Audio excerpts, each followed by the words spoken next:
qui ont pris la route la nuit, pour assister et pour venir dire aux étudiants de Meknès, vraiment, qui sont très heureux, donc ils sont là, si vous voulez leur parler, les rencontrer, c'est vraiment un moment. Ils sont venus de loin, hein, ils ont fait 7 heures de route, donc ça mérite. Et de Rabat aussi, et de Limoges, bien sûr, et de Montpellier. Donc, et je trouve que la sémiotique a porté bonheur à cette ville, Baraka, Shta, la pluie. On attend la pluie pendant 10 mois, et donc la sémiotique a fertilisé la terre, comme disent Zola. Et je trouve ça, c'est un... Franchement, merci la France d'être là aussi, vous avez ramené la baraka avec vous, et la sémiotique aussi. Voilà. C'est un porte-bonheur. Alors, je donnerai la parole à Marie Roverdy, qui nous vient de l'université de Paul-Valéry Montpellier, pour nous parler de la question esthétique dans la sémiotique grémassienne, dire la sensation et montrer le sentiment. Merci à vous. Alors, je ne suis pas sûre du titre que j'ai donné lors de la proposition, il ne me satisfait plus du tout. Et je ne suis pas sûre du titre que je lui ai substitué, puisque là, je l'ai appelé, j'appelle mon intervention « Sentir que le sens advient », ce qui est légèrement différent. Alors, merci. Cette difficulté en fait à nommer l'intervention tient au fait que je ne sois qu'à la première impulsion du premier pas dans ce travail d'élucidation de l'esthétique greimassienne. Et la difficulté tient aussi au fait que Greimas lui-même évoque à plusieurs reprises cette difficulté. Il parle de l'indicible puisque l'esthétique est une expérience et avant tout à vivre. Est difficile à nommer. Alors c'est donc de l'imperfection qu'il explore plus particulièrement la question esthétique. Les extraits d'œuvres qu'il propose pour soutenir son propos ont toutes pour caractéristique d'être, certes, issus de la littérature, mais d'être surtout des descriptions du sentiment esthétique tel qu'il se manifeste. Alors pour les 4 premiers extraits, on est plutôt dans un sentiment esthétique éprouvé à l'égard de la nature, et pour le 5e extrait, à l'égard de l'art. Le premier texte que Greimas évoque est extrait de Vendredi ou les limbes du Pacifique de Michel Tournier. Ce texte relate l'expérience que fait Robinson après avoir focalisé son attention sur une goutte d'eau. Il s'attendait à l'entendre tomber. Elle n'est pas tombée, ce silence l'a interpellé. Il a regardé la goutte d'eau qui semblait même remonter vers sa source. Et à partir de là, son œil s'est distillé, il a vu l'île sur laquelle il était autrement. Un changement de regard, donc, qui ne se limite pas à un simple changement d'isotopie textuelle, nous dit Greimas, mais qui procède d'une véritable fracture entre la dimension de la quotidienneté et ce que Michel Tournier appelait un moment d'innocence. Pour Greimas, ce nouvel état des choses se manifeste comme l'emprise d'une force venant de l'extérieur et apparaît comme une vérité enfin dévoilée. Le terme vérité reviendra d'ailleurs assez souvent. Un saisissement qui provoque l'extase indicible, je cite Greimas. Il qualifie cependant cet extrait, ce sentiment esthétique, de sentiment plutôt classique. Alors le classicisme chez Greimas se définit par la relation du sujet et de l'objet. Parce que dans ce cas-là, c'est le sujet qui tend vers l'objet, provoquant du coup, lors de la conjonction, dans le syncrétisme perceptif, la sensation d'une harmonie. Et dans les autres extraits explorés par la suite, les objets ne sont plus simplement attractifs, comme dans le cas de Michel Tournier, mais ils deviennent actifs. Ils viennent à la rencontre du sujet. La vision se fera tactile dans le chapitre intitulé « Le Guizzo ». Greimas commente un extrait de Paloma, d'Italo Calvino. Il définit le Guizzo, qui est intraduisible en français, comme le frétillement du petit poisson sautant de l'eau, comme un éclair argenté et brillant, réunissant en un instantané l'éclat de la lumière et l'humidité de l'eau. Donc la soudaineté d'un côté et le syncrétisme de l'autre, le tressaillement du Guizzo devient donc la métaphore des effets de l'expérience esthétique. Dans le cas de Palomar, la rencontre du sujet et de l'objet, puisqu'ils tendent tous deux l'un vers l'autre, renvoie, contrairement à l'immobilité de la chose caractéristique de l'esthétique classique de Michel Tournier, à, je cite Greimas, la conception husserlienne de la perception où les structures d'accueil du sujet se projettent au-devant des Gestalten empressés de les rejoindre. Dans les deux extraits suivants, celui de Rilke ou celui de Tanizaki Junichiro, l'expérience esthétique se définit comme un excès qui vient envahir le sujet et même menacer de l'absorber. La jeune fille qui est évoquée dans le poème de Rilke est dérangée par l'odeur excessive du jasmin, tandis que le protagoniste de Éloge de l'ombre de Tanizaki Junichiro est contraint, malgré lui, de fermer les yeux.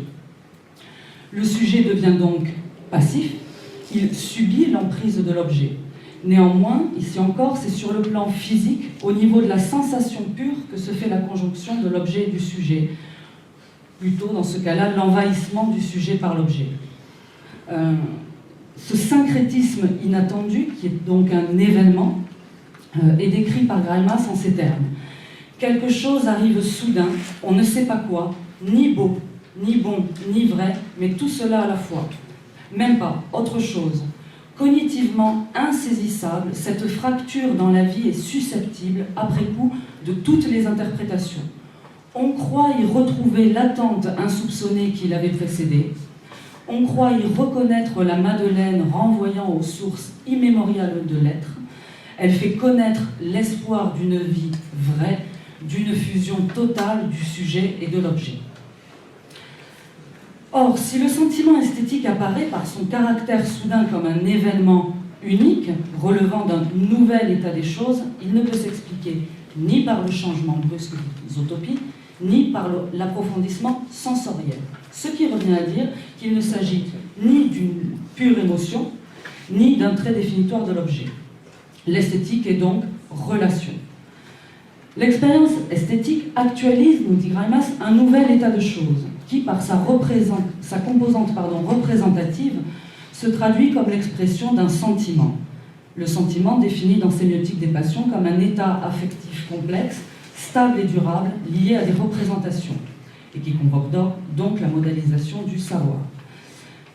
Cependant, nous dit Greimas, l'expérience esthétique est analysée après coup comme le résultat d'une forme d'inclination, d'un vouloir, qui renvoie à la propension, à la disposition, je cite Sémiotique des passions, et se définit comme un désir caractéristique de l'individu, celui qui est enclin à, porter par un penchant naturel et permanent.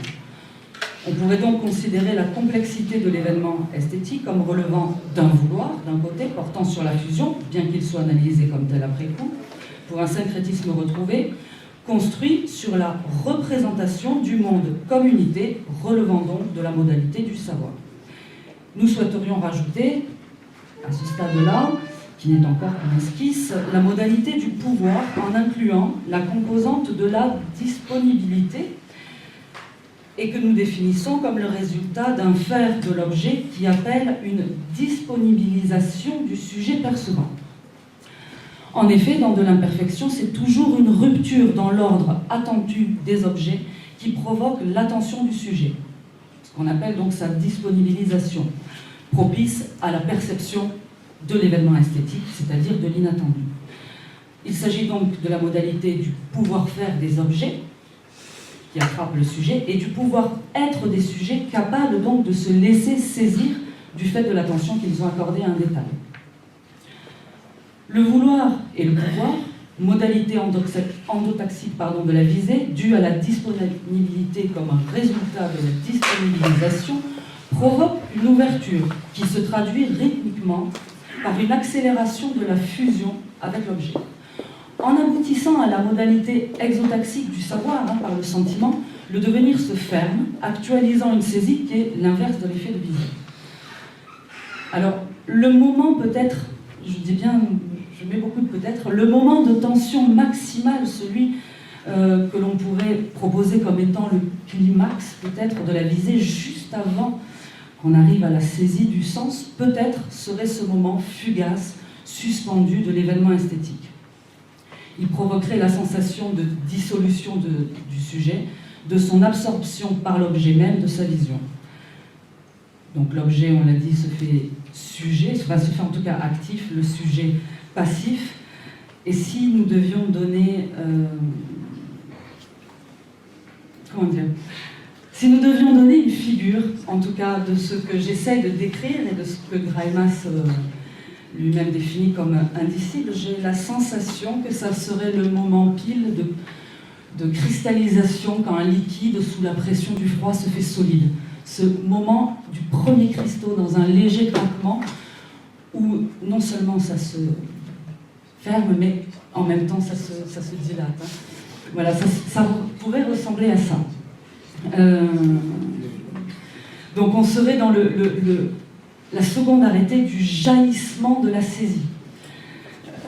C'est le moment où donc le sujet saisit le monde n'est pas encore saisi, le moment où il se met à le saisir, autant que le sujet est saisi par lui, par le monde, c'est le moment où le sujet est saisi par son propre saisissement. Alors l'expérience esthétique ne relève pas, donc, comme on vient de le voir, uniquement de la sphère de la cognition au sujet, bien qu'il soit lié en tant que sentiment à une représentation, pas plus qu'il ne relève de la sensation pure du non-sujet, ce qui le réduirait à une émotion. On est plutôt dans le presque sujet, dans cet entre-deux qu'on tente de décrire. Le moment où ce presque sujet pressent une ombre de valeur. Je cite Sémiotique des passions, le sujet modalisé par la fiducie dans la strate phorique et associé aux ombres de valeur par la protensivité n'est pas encore capable de connaître la valeur. Il peut seulement en saisir la valence, en particulier sur le mode de l'appréciation esthétique. À ce titre, l'esthétique serait la condition du sens. Et l'imperfection serait donc là je cite Greimas, l'imperfection est le tremplin qui nous projette de l'insignifiance vers le sens. Alors le choix du terme tremplin attire particulièrement notre attention. Tout d'abord parce qu'il porte sur l'imperfection et non pas sur le sentiment esthétique lui-même. Puisque le sentiment esthétique, même si les conditions du sens n'est pas une forme atténuée de la cognition, n'est pas un simple moyen du sens. Si nous filions la métaphore, pour préciser un peu plus notre propos, nous dirions que le tremplin de l'imperfection serait donc, en tant que condition du sens, ce que nous appelions tout à l'heure la disponibilisation, opérée donc sur le mode d'une première forme d'appréciation esthétique, qui serait donc capable de nous propulser comme un jaillissement et de provoquer, juste avant la rechute dans l'anesthésie, cette seconde d'apesanteur pendant laquelle nous sentons par interoceptivité nos organes se soulever, par extéroceptivité, le monde familier se redéployer autrement sous nos yeux, tout en étant conscients par la proprioceptivité de notre nouveau point de vue. Bref, nous nous sentons être situés dans le monde. Indicible condition du sens, donc l'expérience esthétique échappe à la formalisation en carré. Effectivement, l'esthétique est autonome par rapport à une sémiotique narrative ou par rapport à une sémiotique des passions. En effet, nous dit Greimas, contrairement aux axiologies qui reposent sur des fondations binaires solides, comme le vrai et le faux, le bien ou le mal, le goût, nous dit-il, ne convoque pas le dégoût comme son contraire, où le beau règne solidaire sur toutes les lèvres aux grandes dames, plus que centenaires des philosophes et des critiques d'art. La laideur, par son étymon germanique leid, qui signifie douleur, la rend déjà suspecte, ne fait pas le contrepoids, et c'est la beauté de la laideur, et non la laideur, qui est admise comme valeur esthétique. Ainsi, les valeurs esthétiques, en plus d'être conditions du sens, s'affirment comme un surplus de sens. Un sens qui échappe à la fonctionnalité pour se représenter dans sa phénoménalité, sa vérité. Ainsi, Greimas affirme, les valeurs esthétiques sont les seules propres, les seules en refusant toute négativité à nous tirer vers le haut. Condition autant que surplus de sens, l'expérience esthétique se pense également comme mise en tension des contraires. Greimas évoque à ce propos l'idée de dire l'indicible, peindre l'invisible, il parle aussi de attente de l'inattendu. Donc cette qualification, comme mise en relation des contraires, rapproche et confronte, en plus des termes contradictoires,